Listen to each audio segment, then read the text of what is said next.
송은재 TV 시작합니다. 부친상을 당한 윤석열 대통령이 지난 밤새 상주로서 상가를 지켰습니다. 가족장으로 조문을 사양한다라고 했는데 각지에서 많은 조문객들이 잇따랐습니다. 윤석열 대통령과 윤석열 대통령 부친의 사이가 또 화제가 되고 있습니다. 윤기중 교수가 그러니까 국민을 보고 정치를 하라라고 하는 이야기, 대통령실을 방문했을 때의 이야기입니다. 또 언제나 검사 생활을 할 때도 부정한 돈을 받지 마라. 요소 때마다 언제나 제1의 멘토였다. 이런 이야기도 화제가 되고 있습니다. 또 사진이 참 많아서 공개가 됐습니다. 이제 돌아가시기 전에 윤석열 대통령에게 잘 자라줘서 고맙다라고 하는 참 아버지로서 자식에게 하는 그런 이야기도 화제가 되고 있습니다. 이재명도 어제 상가에 조문을 왔습니다. 조문을 와서 간단하게 인사를 했고, 이재명이 상가에서 돌아가면서 유튜버들이 이재명에게 여러 가지를 좀 고함을 지르고 했습니다. 그러니까 안면 인식 장애가 있다. 그게 말이 되느냐? 이재명이 그러니까 선거법 위반 재판에서 고 김문기를 모른다라는 그 변명을 하면서 안면 인식 장애로 사람을 못 알아보는, 밥을 같이 먹고도 사람을 못 알아보는 이런 부분으로 비난을 받기도 한다.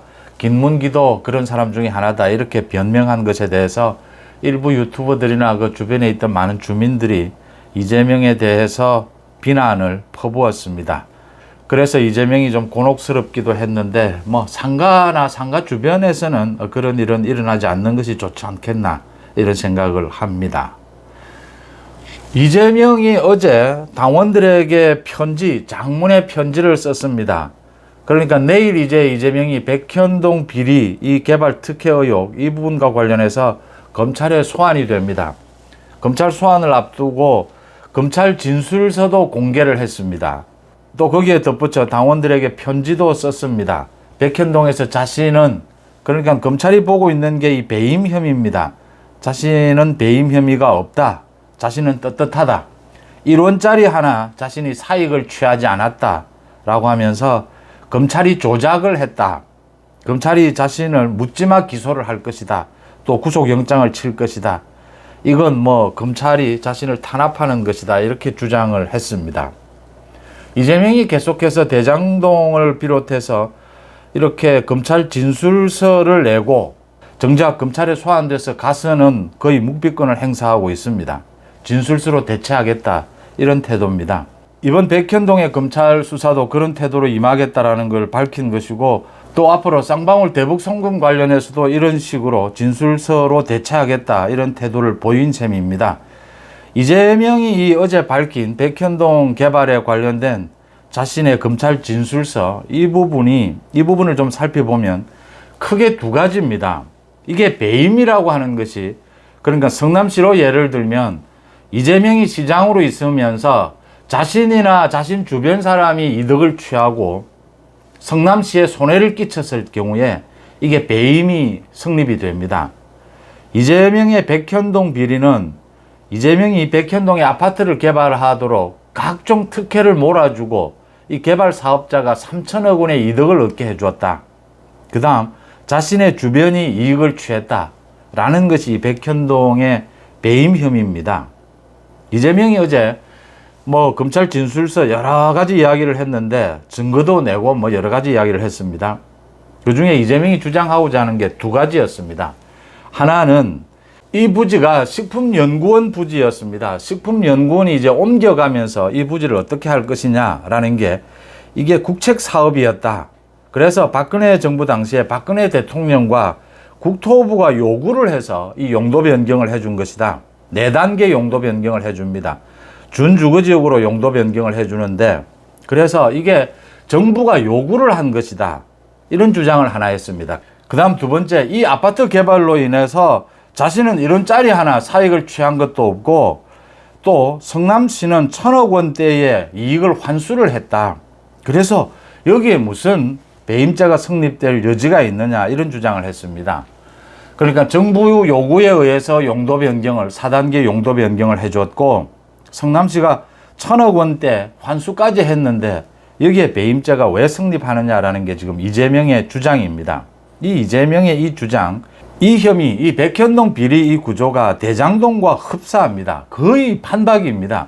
그러니까 대장동도 이재명이 배임 혐의로 지금 기소가 되어 있습니다. 그러니까 백현동과 대장동이 비리 혐의가 비슷하고 성남FC와 쌍방울 대북 송금이 비리 혐의가 비슷합니다. 이 백현동과 대장동은 배임 혐의고 성남FC와 쌍방울의 대북 송금은 제3자 뇌물입니다. 이재명이 묵비권을 행사할 것이기 때문에 아마 검찰이 구속영장을 치게 되면 영장실질심사에서 이 부분이 법리 공방이 일어날 것으로 보입니다. 이런 경우가 흔히 있습니다. 이게 전형적으로 개발하면서 생기는 지방자치단체에서 이 공무원들의 고민거리입니다. 이런 경우입니다. 많은 주민들이 자기 지역이 개발되기를 바랍니다. 뭐 백화점이나 호텔이 들어오기도 바라고 그래야 지역의 땅값도 올라가지 않습니까? 아파트가 개발되기도 바랍니다. 그러면 자치단체장은 선거를 하는 입장이기 때문에 언제나 이 개발에 적극적입니다. 대부분의 경우에. 또 자치단체장의 경우에는 뭐 기업 유치 이런데 팔을 걷어붙이고 나섭니다. 주민들이 요구를 하니까요. 그래서 기업을 유치하려고 하거나 이렇게 개발을 하려고 하면 뭐 여러 가지 특혜를 좀 줘야 합니다. 기업에게 좋은 이런 조건을 제시를 해야 합니다. 부지를 뭐 싸게 공급을 한다든지 또 도로를 내는데 특혜를 준다든지 여러 가지 특혜를 주게 됩니다. 용도 변경도 마찬가지입니다. 이런 게 이제 지방자치단체의 고민거리입니다. 이렇게 단체장은 적극적으로 나서는데 공무원들은 이럴 경우에 공무원들은 이게 잘못하면 이 배임 혐의에 걸려들 수가 있다라고 하는 겁니다. 그래서 자치단체장들이 언제나 공무원들에게 화를 내고 불만을 터뜨리는 게 이런 부분입니다. 자기는 지역 개발을 위해서 적극적으로 나서고 발벗고 나서고 이렇게 하는데 공무원들이 따라주지 않는다라고 이야기합니다. 그건 서로 입장이 달랐습니다. 자치단체장은 선거를 해야 되기 때문에 뭐 좀 규정을 조금 어겨가면서라도 특혜를 줘서 기업을 유치하려고 합니다. 그런데 공무원 입장에서는 이 규정을 어기게 되면 이 공무원들은 책임을 져야 합니다. 그래서 소극적이 되는 겁니다. 뭐 기업 유치 이런 부분에 있어서도 이렇게 입장이 좀 다릅니다. 지금 이재명이 계속해서 대장동 때도 이런 주장을 했고 백현동 때도 이런 주장을 하고 있습니다. 자신은 적극적으로 주민을 위해서 성남시를 위해서 지금 행정을 한 것이다. 이런 적극적인 행정을 규제하게 되면 배임 혐의로 이렇게 수사를 하게 되면 어떤 공무원이 일을 하려고 하겠느냐. 전국의 지방자치단체장들 모두 이런 혐의에 걸려들 것이다. 이런 주장을 이재명이 합니다. 그 증거로 이제 정부가 요구를 했다. 용도 변경을. 그 다음 자신은 이런 자리 하나 챙기지 않았고 그 이익이 발생을 했는데 개발업자도 3천억 원을 챙겼지만 이 성남시 쪽도 1,000억 원 정도를 챙겼다. 이 이야기를 합니다. 먼저 하나하나 따져보겠습니다. 이것들이 모두 지난해에 국정감사장에서도 모두 나왔던 얘기들입니다. 정부가 요구를 한 것 맞습니다. 박근혜 대통령이 요구한 것은 아니고 국정과제 수행 그 비서관이 이제 자치단체에 요구를 한 것이고 이 국토부에서도 공문을 보내서 요구를 한 겁니다. 그런데 그 당시에 성남시가 국토부에 묻습니다. 이게 그러니까 국토부의 백현동 용도 변경 요구가 꼭 하라는 것이냐 강제 조항이냐라고 국토부에 묻습니다. 국토부가 응답을 해줍니다. 성남시에 강제 조항은 아니다. 강제 조항일 수가 없다. 이 허가권은 성남시에 있다. 자체적인 판단으로 결정을 하라라고 공문이 오고 간 부분이 있습니다. 이게 지금 정부의 강요에 의해서 자신이 용도 변경을 해주지 않을 수 없었다. 이렇게 이야기를 해서 이게 거짓말이다라고 해서 선거법 위반으로 올라가 있는 사안입니다. 고 김문기를 몰랐다와 이 백현동 용도 변경을 정부 요구로 해줬다. 이게 두 가지가 거짓말이다. 선거법 위반 내용으로 올라가 있는 그 두 가지 중에 하나입니다. 그러니까 이거 갖고는 정부가 요구는 할 수 있지만 강요할 수는 없습니다. 성남시장인 이재명이 자기 판단으로 지금 4단계 용도 변경을 해준 것입니다. 그 다음 이재명이 이런 자리 하나 챙기지 않았다라고 했는데 이런 배임 혐의에 있어서 가장 중요한 부분입니다. 이재명이 왜 이런 특혜를 주었느냐. 자신은 이런 자리 하나 챙기지 않았는데 그럼 누가 챙겼단 말이냐. 무슨 이익을 바라고 이런 특혜를 줬느냐. 정말 모두 이 이익을 성남 시민들, 성남시를 위해서 일을 했느냐. 이걸 따지는데 가장 중요한 게 중간에 로비스트가 있었느냐. 중간에 이재명과 이재명 측근들이 이익을 챙길 만한 연결고리가 있었느냐, 이 부분에 대한 수사입니다. 그러니까 말씀드린 대로 배임죄는 이재명이나 이재명 측근이 어떤 개인적인 이익을 바라고 이렇게 성남시에 손해를 끼치는 경우입니다. 지금은 성남시가 1,000억 원 정도를 이 부지로 환수를 했다라고 하는데, 이 1,000억 원보다 훨씬 더 많은 돈을 성남시가 이익을 얻을 수가 있었습니다. 그러니까 이 개발업자가 3,000억 원이 넘는 이익을 챙겼다라고 하는 것입니다. 그래서 분명한 것은 성남시에 손해가 발생을 했고, 이 손해가 발생을 하는 데는 이재명 성남시장이 특혜를 줬고, 이 특혜를 준 것은 정부의 요구 때문이다라고 하는데, 그 결정은 이재명이 했다. 그런데 가장 중요한 것은 김인섭입니다. 소위 이재명의 선대본부장까지 지낸 김인섭이 로비스트로 활동을 했다라고 하는 부분입니다. 이 부분을 피해갈 수가 없다. 그러니까 검찰이 김인섭과 김인섭 주변을 이렇게 자세하게 들여다본 이유는, 이 김인섭이 있음으로 해서 용도 변경이 가능해졌고, 김인섭이 이렇게 로비스트로 활동을 하면서 자기 이익을 챙겼다라고 하는 것입니다. 그러니까 이 백현동의 아파트 개발업자가 김인섭을 내세워서 그동안 국토부에 요구가 있었는데도 이재명이 특혜를 주지를 않습니다. 용도 변경을 해주지 않습니다.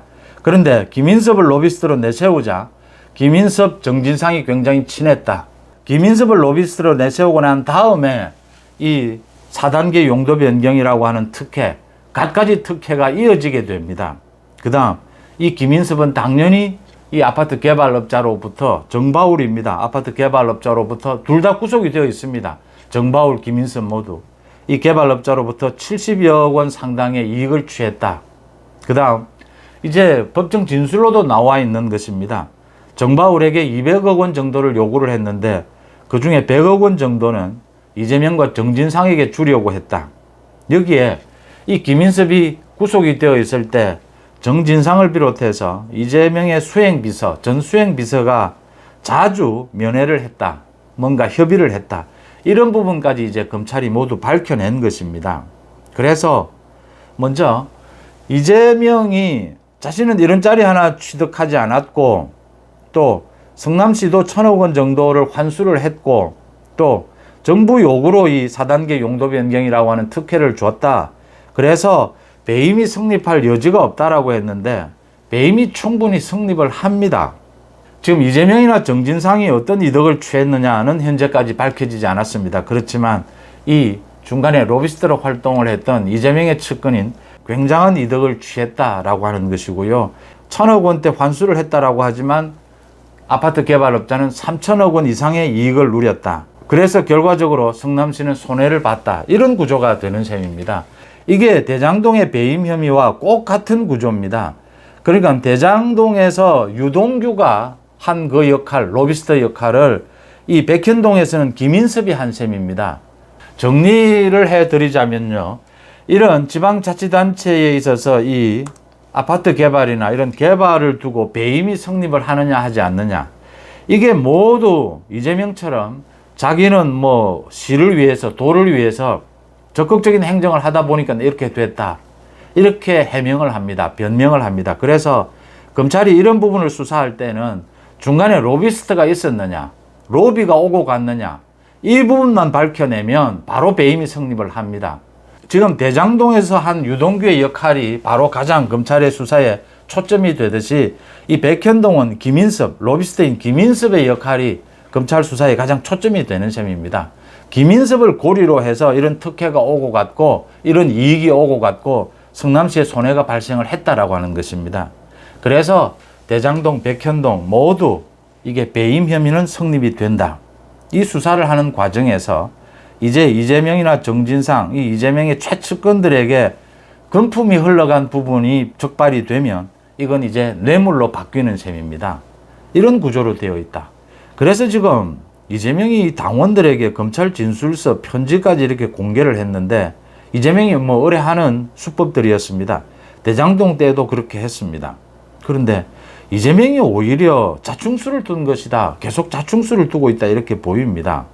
이 검찰과 앞으로 영장실질심사에서 이 법리 공방을 벌이게 될 텐데, 이 배임 혐의는 누가 봐도 아마 특히 지방자치단체에 근무하는 이런 개발 사업에 관계되는 많은 공무원들은 짐작을 하게 될 겁니다. 이래서 자치단체장들이 기업 유치다, 뭐 무슨 개발이다, 아파트 개발, 호텔 개발이다, 이런 걸 앞장서서 적극적으로 해 나갈 때 그 관계되는 공무원들이 가장 겁을 내는 부분이 이 부분입니다.